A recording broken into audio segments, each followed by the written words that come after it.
Nagaa ooltanii? Keerroo? Maali hararaa dhufe? Keerroo? Akkanattiin si beeka. Amma kaa keessummummaa dhufneemi? Araddaan abbaa qabdiimi?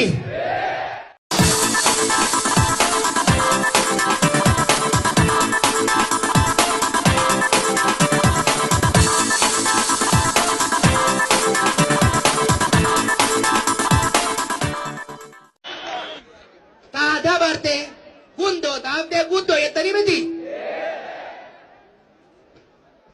amanni dabre kun barano ni beeytani ogaree bol fuudhan san amma baranoon dabarte bultiin oowuuf deemti bultiin cikichiki qabdi jechuu anaaf warri mootummaa keessa jirtan dubbiin cimtuun amma dhufuu deemti biyya tana bulchuun amma biyya tana guddisuun amma biyya tana nagaa itti golchuun amma ummata keenyaaf waadaa misoomaa, waadaa bilisummaaf dimokiraasii, waadaa nagayaa galfame san bakkaan gahuudhaaf adeemsa kaleessaatiin bakka gahuun hin danda'amu. Kanaaf dhaabni kun ummata amaanaa itti kenne kana sirriitti ijaaree ummata kana amanee ummata kanaaf ammoo amanamaa ta'ee hattoota of keessaa yaasee sabboontota ol baasee biyya tana akka bakkaan gahuun addaraa itti dhaamuu barbaade. Bakka tana kageenyen waliin ijeetiin jiru. Gara fuulduraa ce'uufillee kophaatti hin dandeenye. Gara fuulduratti amaanaa tana bakkaan ga'u mootummaan kophaatti hin danda'u. Yoo isin bira dhaabbattan malee isin akka ummataatitti kana geessaniini. Hoggansi waaniin dur jedhu jedha yaadadha. Hanga ummanni keenya tokkummaa qabaatetti, hanga ummanni keenya jaalala qabaatetti, hanga ummanni keenya wal dhagayetti hoggansi keenya yeroo hundaa'u onnee guutuudhaan gara fuulduraa deema. Isin gaasa hoggansa qabsoo kanaati jechuudha. Kanaaf isin jidduu tokkummaan jiraachuun hedduu barbaachisaadha.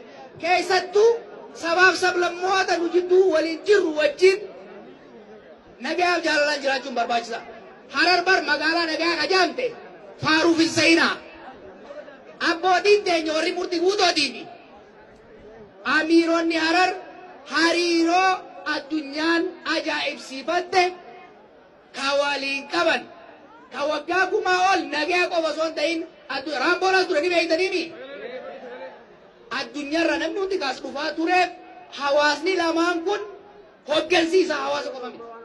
Hoggansiisaa waliin jireenyi barbaachisaa ta'uu qofa osoo hin taane waliin jiraachuun yoo hin jiraanne waliin dhabamuun waan dhuftuuf walii galanii magaalaa tana waliin jaaranii naannawa kana waliin guddisanii as ga'an jechuudha. Kanaaf hattuu gara hundaa deddeemtu ka ummata keenya adda babaasuudhaaf deemtu abadan jee jira pirezidaantiin anaan kanaas irratti hin deebi'a.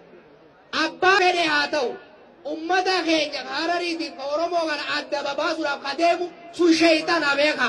Sheeyxana ammoo ofirraa toobatanii ofirraa ari'an. Haala cimtanii itti yaaduu qabdan. Saboota biraan keessa jiranis kabajuudhaan yeroo ammatti akkuma agartan bifa adda addaatiin olola gurguddaa oofuudhaan maqaa Oromoo xureessuuf maqaa bulchiinsa kana maqaa hooggansaa xureessuuf yaalamaa jira. Ololli humaan hin godhu hanga lafarratti humaan mul'annetti. Kanaaf rabbii jaa wareegamtoota jaati saba isin jidduu jiru sabni kun biitituun tasaati. Nuti saba tokko irratti illee hin qabsoofne. Harar tan hundaati, Harargeen tan hundaati, Oromiyaanis tan hundaati, Itoophiyaanis tan hundaati. Walqixxummaadha gaafanne malee saba tokkollee akka hin tuyne saba inumaa jaalala amma duraa daran dachaa daballee fi qabuudha qabna jechuudha. Warra shirayaan, warra habanuyyaan, warra nu jeequu barbaadu ifi qabuudhaan jajjabeessuudhaan akkuma amma duraatitti fakkeenya akka taatan abdii guddaan qaba. Kaleessa humnaan OMN banattan jedhanii akkasiisa. Dirree waan qotaa bootanii banattanii warra abbaa humnaati. Maaliin jaaree humna isinii haa dabalu.